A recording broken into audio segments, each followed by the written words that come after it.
Welcome back to Heart Chat's Friendly Voices. My name is Jason and I am the lovely host of this podcast. On this podcast, I will be chatting with individuals that come from all paths of life as we discuss our unique experiences. So go ahead and click that like and subscribe button and join me as I talk to today's guest.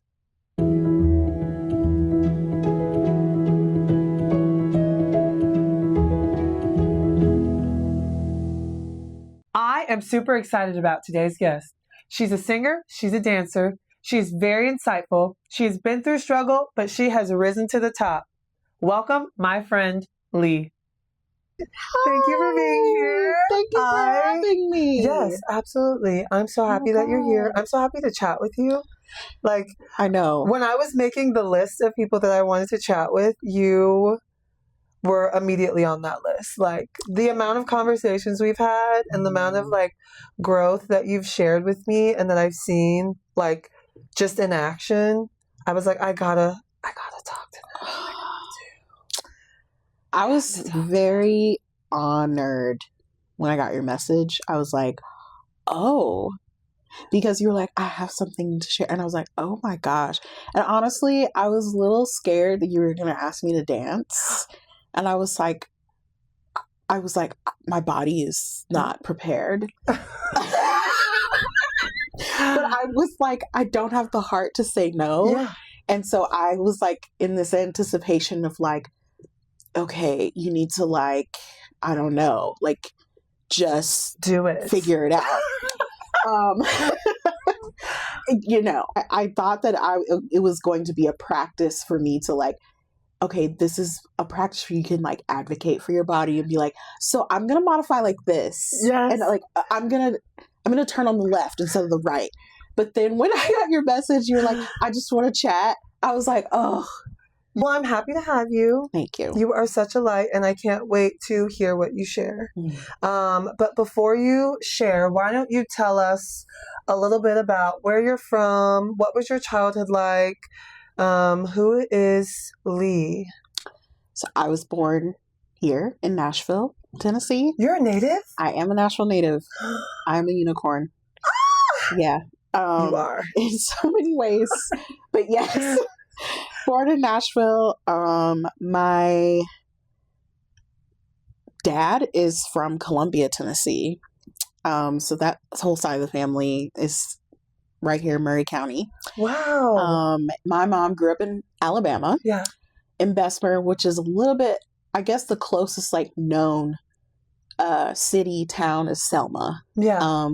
And because she would talk about how her Aunt Sadie would take her to Selma to shop in the 60s. Oh my gosh. So grew up in Alabama, but then she went to Tennessee State for college, and that's how she ended up in Nashville.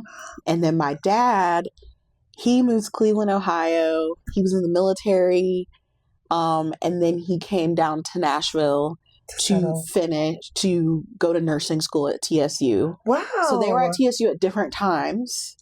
And then, but they both joined the same church that's down the road from TSU. And they met at church doing a health fair because they were both nurses. Yeah. And that's how my parents met. Oh my gosh. And they've just been in a house here in Nashville since 1989, like the same house since 1989. Yeah. I love that for them. So they're still here in Nashville. So yeah, I grew up born and raised through and through, but also have lots of memories going to Bessemer to visit my mom's family and going down to Columbia to visit my dad's family. And then I was like, I don't want to go to college in Tennessee. Yeah. So, and at the time there was no dance major in Tennessee. Yeah. So I knew that I had to go to out of state for that. So I went to Illinois State in Bloomington, Normal, Illinois. Oh my And I was anything but normal. So yeah, I went there, lived there for about 5-6 years. I took a gap year and like came back to Nashville. Yeah. Was dancing in a company for a year and then went back to ISU, finished out. and then moved back to Nashville in 2017. And I've been here ever since. Wow. So that's like the tea on like my journey of Like how you like came dwelling, how I Yeah. came to be a dwelling place. But yeah, I grew up, I mean, obviously this is Music City, so grew up in a very creative, supportive household, Yeah. family. Yeah. Was around a lot of creative people. My parents were very supportive of that. The church that I grew up in was also very supportive That's of amazing. creativity. The first memory that I have of dancing was in church. Oh my gosh, that's so sad. This woman like gathered all the kids for some pastor's anniversary service, Uh-huh. and we did like a liturgical dance like for the pastor, and I just remember like loving every minute of it, Yeah. like moving my body. And then my preschool had like a dance teacher come in twice a week. Yeah. And so for preschool graduation, we did like 2 little dances, and I was just like, this is so much fun. So then when I graduated from preschool, my mom was like, you really like to dance. And I was like, I love it. And so she found this little studio on Tusculum Road, no longer exists, but it was on Tusculum Road, and it was attached to a gas station, to a MAPCO gas station. Like literally like one half of the building is the like convenience store to the MAPCO, and the other half is this little dance studio. Yeah. She sees a sign, enroll now, enrollment happening now. She goes in, she enrolls me for dance class. I danced at that studio until I was 18 years old. From 6 years old to 18. Wow. Yeah.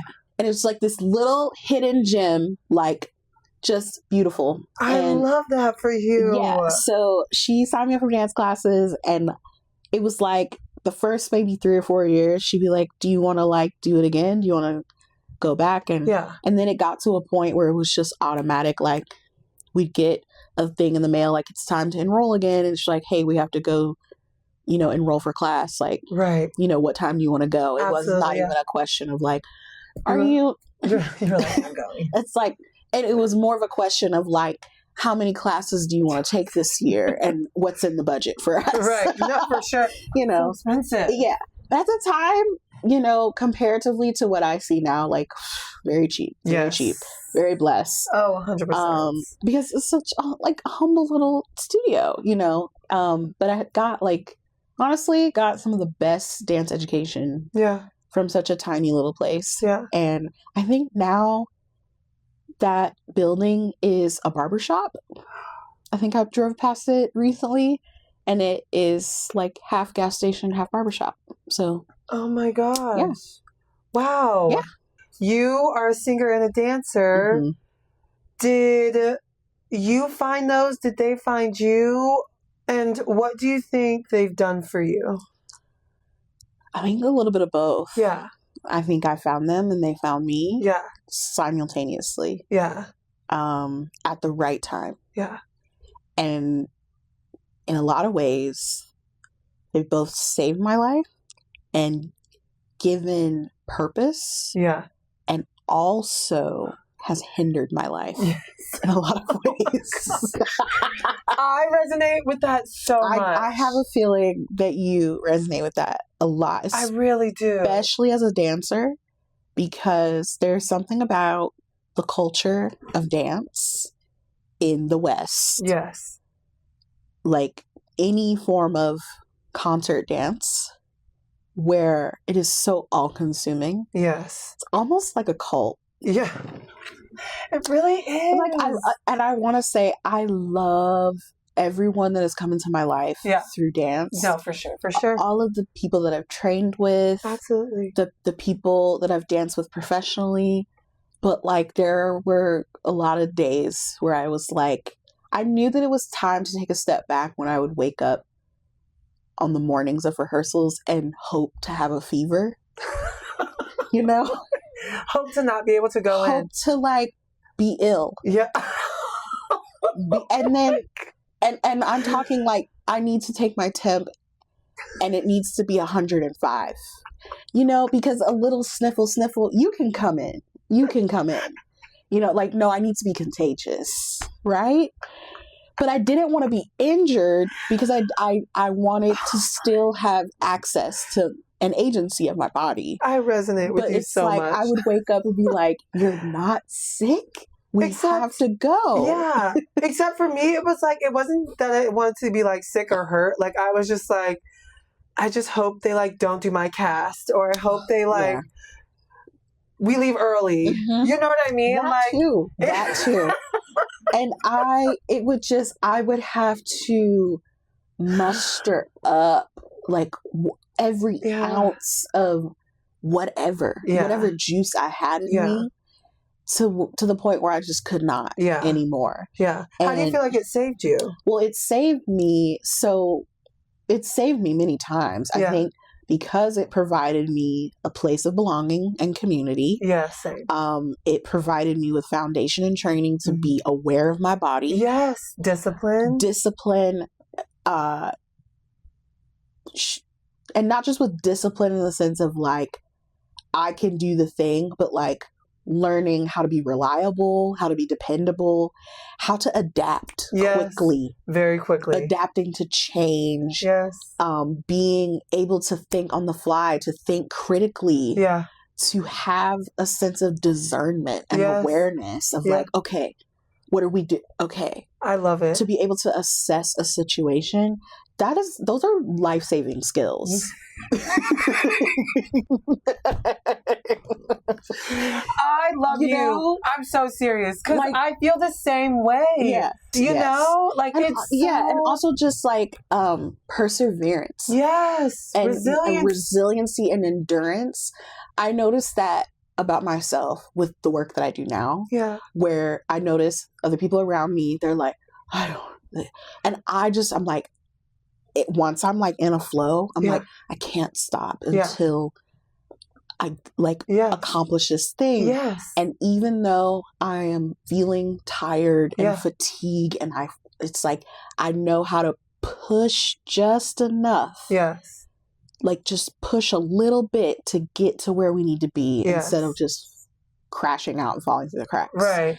But on the flip side to that, sometimes it's hard to know and acknowledge like you're pushing too hard, you're doing too much. Yes. No one expects you to be all of this. Gosh, it's such a balance, isn't it? Yes. Like it's a balance of like how far can you push yourself, but then know when you push yourself too far because now you're jumping into your own expectations and then you might be putting that on other people, being like, but you expect this of me, but actually it's really you are expecting it of yourself.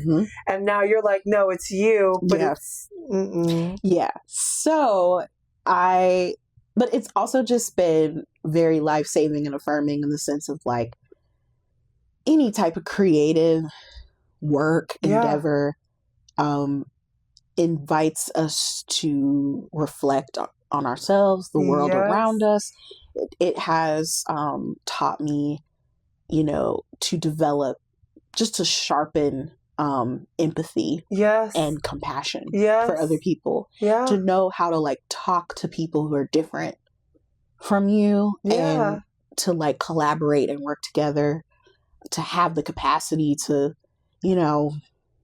regulate when people are getting on your nerves, because we have a thing to do, we have a common goal to accomplish, so it's like I have to like let go of like my personal feelings right now to like get through the thing. So that was very life-saving for me, especially with personal like struggles, ups and downs, and the whims of the world, and just like what it means to be a human being. No, absolutely. But every single time when I have gone through like a major setback in life or hit rock bottom, like there's been some form of creative form to like help me dig myself out. And I usually write a song or create a piece or like do something to express what's going on so that it doesn't stay in my gut, but it can be poured out somehow. Absolutely. And so that essentially, like, even though I have my gripes and my moans, like, Yeah. I'll never fully, like, betray it because it does serve me. No, And I see how absolutely. it serves other people too. Yes, absolutely. I love that. You Yeah. are so tea for that. Yeah. Like, I love, I really want you to know, I love that. I'm curious for you, like, because I remember, so you know, I'm very woo-woo, very Yes. witchy. Yes. And like, you would be walking around, and I'm like, I would say to myself, like, he's gonna leave. He's not gonna be dancing much longer.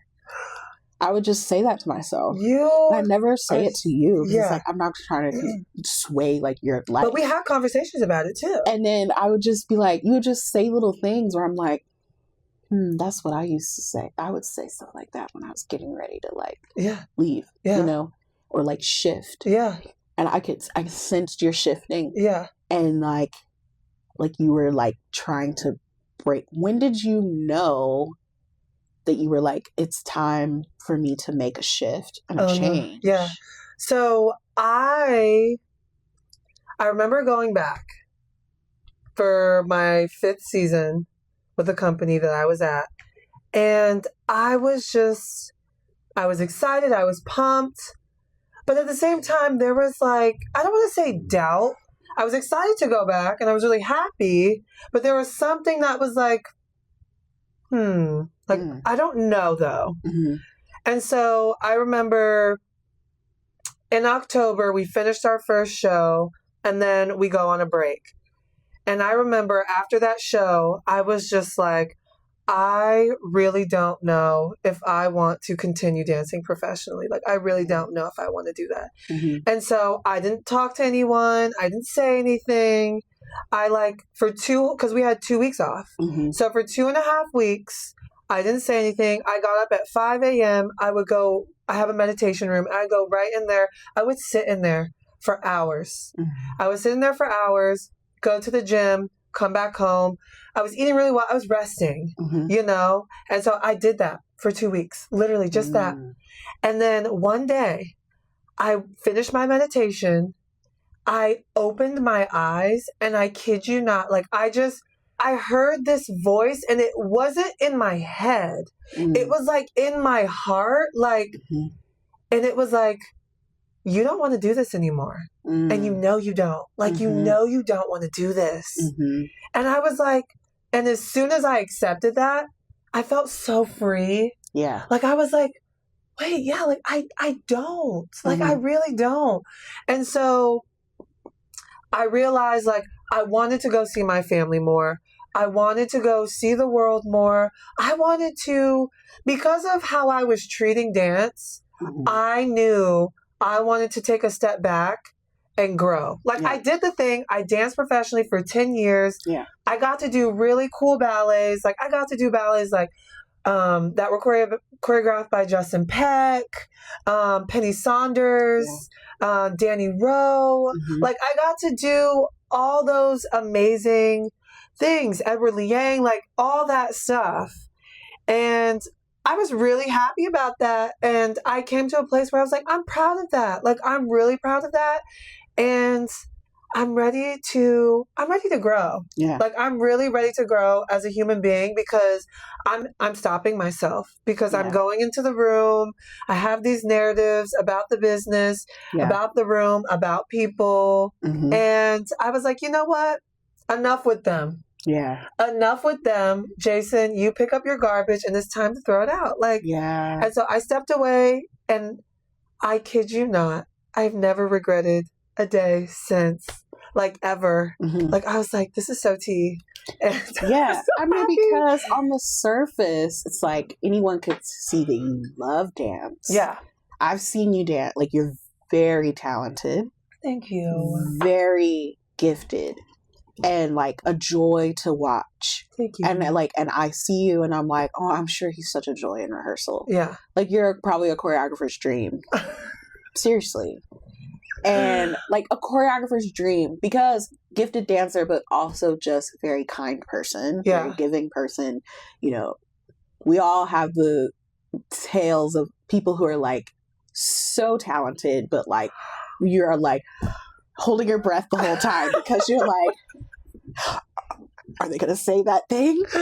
But I was like, no, I know that twinkle in the eye when you know, like, you're about to make a huge shift. Yeah. And you're about to walk away from something that everyone is like, yeah, you like, that's just like Jason is a professional dancer. Right. Like, that's just what he does. Oh my gosh, it's so crazy you and say I that. was like, but no, like, that's not, like, yes, that is what you do, but that's not who you are. And I was like, you were so tea. you know what I mean? And I was just like, and so then you were like, I'm not returning. And I was like, I know. I know you're not returning. Okay. Yeah. So, and honestly, it was very healing to witness from a distance because my journey of leaving was a little more dramatic. Yeah. Not dramatic, but just very like chaotic. Internally chaotic. Yeah. And mine, like, I knew it was time to go when I was laying in bed, like, crying. And my partner at the time was like, what's wrong with you? Yeah. And I was like, ah! I was just like having a freak out. And she was like, what is going on? Yeah. And then when she like realized like a lot of my stressors were like coming from dance, and she was just looked at me, she's like, you have to stop. Yeah. So I'm so grateful. I'm grateful like that you were in proximity to me when I was seeing you like shift. Yeah. Because I was like, okay, it doesn't have to be dramatic. Like,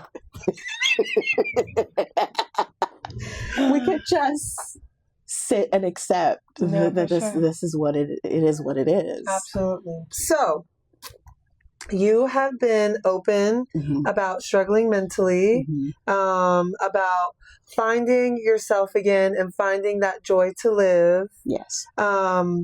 What is a narrative that others may be keeping that is causing them to be stuck in a mental battle with themselves? And what can you share from your experience? I think the common theme that I see for a lot of people is the narrative that I am not good enough or I am not enough. Yeah. I am lacking Yes. in blank. Yeah. I wish that I could say it's just as easy as looking at yourself in the mirror saying I am enough 3 times a day. Yeah. And then you magically believe that you're enough. No, absolutely. It's much more complicated than that, for sure. Yeah. Even though I do think that would be a cool practice to start with. No, absolutely. I think for me, though, what has helped me steer away from that narrative or cling to it less has been a combination of modalities of therapy. Yeah. Honestly. Yeah. A great combo of some good old fashioned cognitive behavioral therapy. Yeah. Where we're like assessing the thought, the behavior, the through line. And then honestly, something that's really resonated with me is the Socratic questioning method. What's that? So, if the narrative is I am not enough. Yeah. It's almost like you're the lawyer to yourself. Like, well, who said that you're not enough? Yeah. Who said that? Yeah. What evidence do you have to support that you are not enough? And then you just keep picking it apart until you see the flaw in your own argument. Yes. And then you're like, wait, who actually said that I'm not enough? Yeah. Did they actually say that though? Right. And then like, okay, even if they did say that, why do you think they said that? Right. What was going on in their life for them to say that? Maybe they don't think they're enough. And they're projecting that onto you. And you just until you find the flaw in your argument and you realize like, and then that becomes exhausting in and of itself. That for me, I'm like, this is so exhausting. Like, I guess I am enough. Yes. Okay. Yes. And then a little combo of what they call ACT, which is acceptance cognitive therapy, I think, where you have the thought of I'm not enough, and instead of trying to fight it, instead of trying to be like, no, you are enough, you just they call it like leaves on a stream. Yeah. So like it's like the thought is like a leaf, and it's like, I'm not enough, and you just like let it float Yeah. down the stream, Yeah. and it fall into the waterfall. You just let it float away. Yes. You just accept that, like, I have that thought. Yeah. But like, yeah, it's not true. Yes. But I have it. It's there, and we're just gonna let that pass. If you just like take a breath, Yes. eventually that's going to drift away. No, absolutely. And so it's like a little like stew of all of those things. Yeah. And honestly, for me, the secret ingredient to all of that has been staying rooted in affirming community. Yeah. People who Practice as well. who are going to like hold you accountable to those practices. People who think highly of themselves and also think highly of you. So that has, I guess, been what has worked for me. Yeah.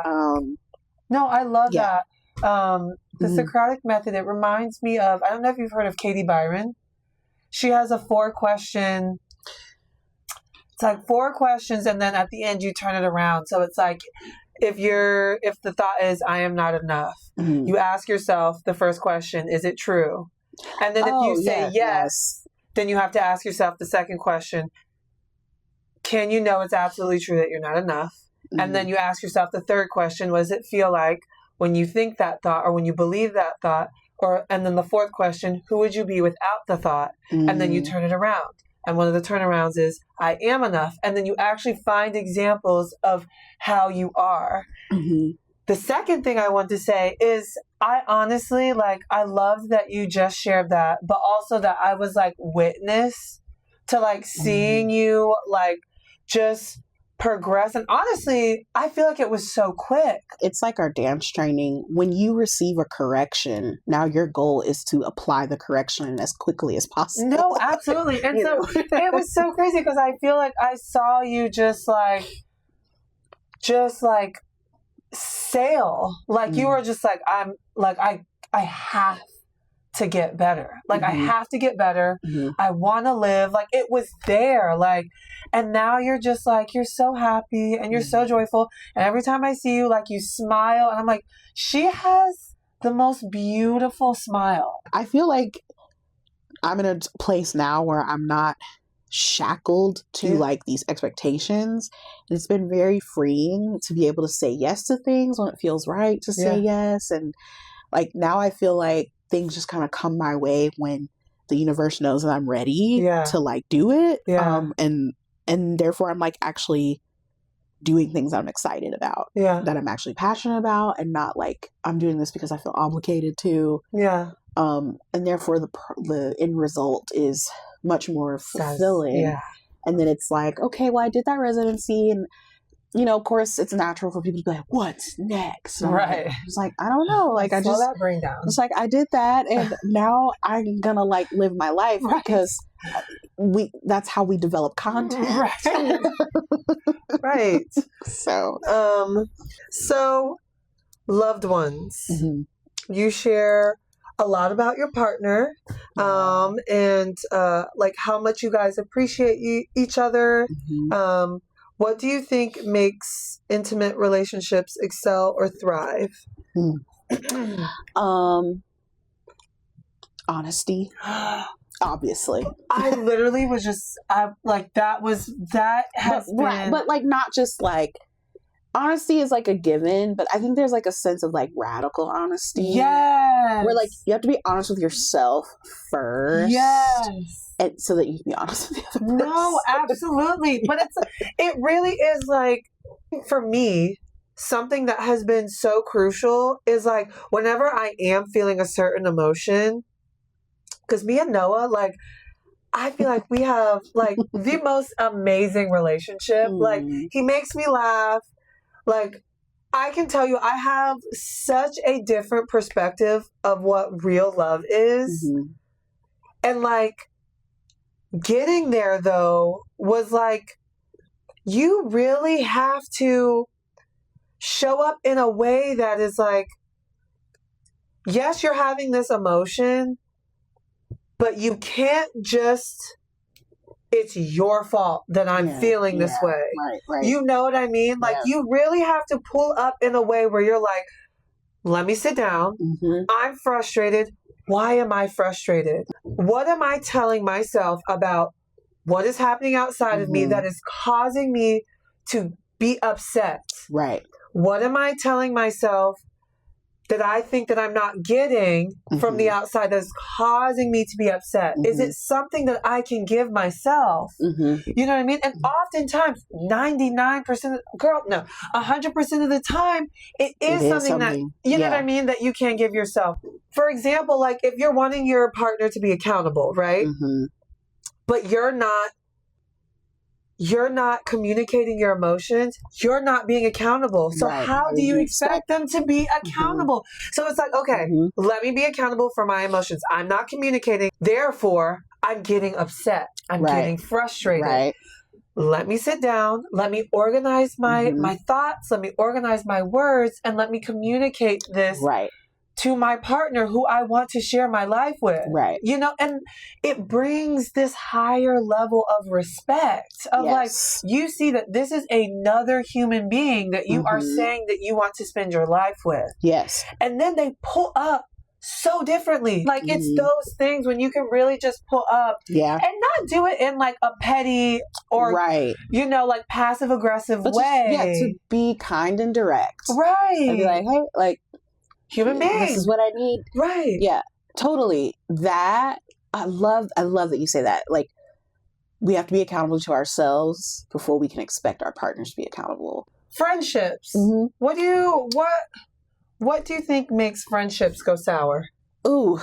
And thrive? Well, the same thing. Lack of honesty is what makes them go sour. What makes them thrive is the honesty, the foundation of trust. It's scary because in my experience, I've had to reckon with myself when I give my friends the opportunity to be honest with me.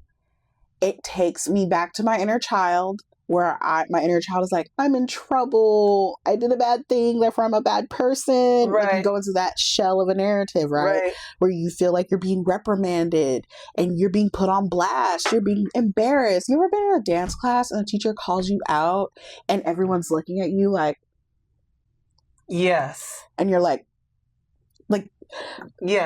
and that's your stomach drops and you're like, I'm the worst dancer in the world. I didn't go there, you know, but like I do, but like, you know, and it's like it kind of has that similar feeling where like I'm being called out. I have been in other experiences where I am feeling very embarrassed, right?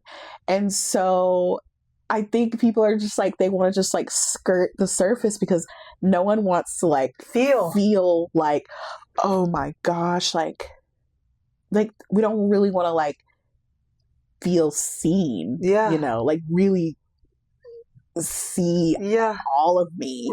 And when somebody clocks you and they're like, hey, I see you, and you're like, you know, oh gosh. And then like when you know that you've been exposed, now you have to make a decision. Like, am I going to like, you know, double down and like gaslight everybody and myself included, be like, no, I didn't mean that. I didn't. Or are we gonna be like, you're right. I was not being a good friend there. And now I have to like make amends. I have to repair. And repair, it requires so much vulnerability. It does. And the fear, at least for me, the fear of abandonment. So my nervous system, when people are like, I need to talk to you, my nervous system goes, oh, I'm in trouble. The worst is yet to come. And when people are like, hey, so I really didn't appreciate when you blah, blah, blah. The narrative that tries to creep in is like, you're in trouble. They think you're a bad person and they do not want to be with you anymore. But I've had to shift that to say, the fact that this person is coming to you to tell you how they feel, what they need, what they want, it's an opportunity. It is a signal that they want to keep you. It's an opportunity to repair, to work together. giving you the opportunity. So like you're not being abandoned. It's an invitation. Like, hey, Yes. come closer to me. I love that. But that's scary because also like, ew, intimacy. I love that. Okay. So with all that goes on in society, Mhm. how do you keep your humanity at the forefront of what you do every day? Instead of like going down a rabbit hole of like, oh, I shouldn't have, like, no more singing shoulda, coulda, wouldas. Yeah. Right. Right. So I just kind of find a balance of like, I'm gonna embrace things that bring me joy, bring me pleasure, and Yeah. not feel guilty about it. Yeah. While also like finding balance of like, hey, like we don't need to overindulge. Yeah. Like, you know, it's just like if I want to take a nap, like don't be afraid. Don't be ashamed to take a nap. But like also you do need to eventually get up and fold your laundry. You know Right. what I mean? Like don't stay in the nap. Right. But like take a nap, you know? Or if it's like I love it. it's like today I went to Benji's Yeah. for breakfast. Yeah. Because I went into work earlier than usual. Yeah. And I was like, I'm going to treat myself to a bagel and a Yeah. chai latte. Yeah. And I was like, and I'm not ashamed. Yeah. And I don't care. Yeah. Part of being a human is to enjoy life. So I Yes. think putting joy at the center, and also joy is part of the resistance. Yeah. So like we're talking about, you know, all the things going on in the world, like in society, and like how do we like resist? How do we, you know, create a different narrative? Yeah. Well, it's like to be joyful. Yeah. In the midst of pain and suffering and all of that. No, So absolutely. yeah. I love that. So get a chai latte and Benji's bagels. It's so Period. good. No, it's so important to experience. Like that's the whole reason why we're here. Experience and don't push away the experience. Mhm. You know, because when you do, you're storing it and it's gonna come back up. It's Right. gonna and that's how we get triggered and that's how it's like this whole cycle. It's like Right. the whole thing, the whole point is for you to go through an experience, Mhm. enjoy the experience, and when the experience is over, even if you don't enjoy it, even if you hate it, Mhm. when the experience is over, let it go. Right. Learn from it. Right. You know, be in tune Mhm. with what's going on. You know, cultivate skills, Yeah. cultivate awareness, you know, like bring yourself back home, you Mhm. know, and don't create this persona. And then you encounter the experience again. And now you're like, nope, I don't want to do this because I know I don't like it. But it's like, no, it's not that you don't like it. You didn't have the capacity to handle it when it Mhm. happened the first time. Right. So you stored it. Mhm. And now Mhm. it's coming back again to be Mhm. like, you have to handle this. You have to be able to handle this Mhm. and have the capacity to hold this experience and then let it go. Mhm. And it's going to keep resurfacing until you do that. So Yeah. like the whole thing for me is like, that is how you show your humanity. Mhm. Allow the experience. Just allow Yeah. it and don't reject it. Yeah. But I want to say thank you for being here with me Thank you today. so much. You are amazing. Oh my gosh, Jason, I I'm appreciate so honored. Thank Everything that you have said. you. Likewise. But would you just share with those who will be watching where they can find you on social media, where they can ask you questions if they need guidance or, you know? Yeah. I'm on Instagram at _Lee, Lee _ Miles, MYLES. I'll include it. Yeah. I'm on Instagram, Lee Miles. And I'm also on TikTok. I don't post a lot of TikTok, but I'm on there. So I guess you could message me. Maybe you should. Yeah. I have posted a few things Yeah. like about like with music and Yeah. stuff. But I'm more of like a passive consumer. I just like go down rabbit holes of like recipes and Yeah. you know, all that. No, absolutely. And I also have a podcast that has been on hiatus for quite some time, but I still have a presence, and we are in motion. So my podcast is called Misfits and Mystics. I started it with one of my really good friends, Alicia Tarver, Yeah. who's based in Chicago, and we started it not long after our college days. Yeah. Similar vibe to this, just like having conversations. A lot of it is focused around, especially in the early days, was focused around our like deconstruction from faith spaces and like talking about spirituality and social justice and mental health and all that. And then I kind of took it over for a little while. Yeah. And we're in conversation about bringing it back together now that I'm moving to Chicago. So maybe I'll get an invitation. Yes, we would love, honey. We would love to have you because Alicia's a dancer too, and she has a beautiful story of how she walked away from dance and now she's returning to dance as a professional. I love that. I'll be waiting for the email. Yes. So you can also find more of my thoughts and ramblings on there as well. And like just find me in these streets, I guess. So thank you for being here, and I love you so much. I love you so much. Thank you so much. Oh, you are just a gift. You are a gift. You are a light. I'm so glad you're doing this. Thank you guys for joining us here today on Heart Chats Friendly Voices. Don't forget to like, comment, and subscribe. I really appreciate you being here with us today. Until next time.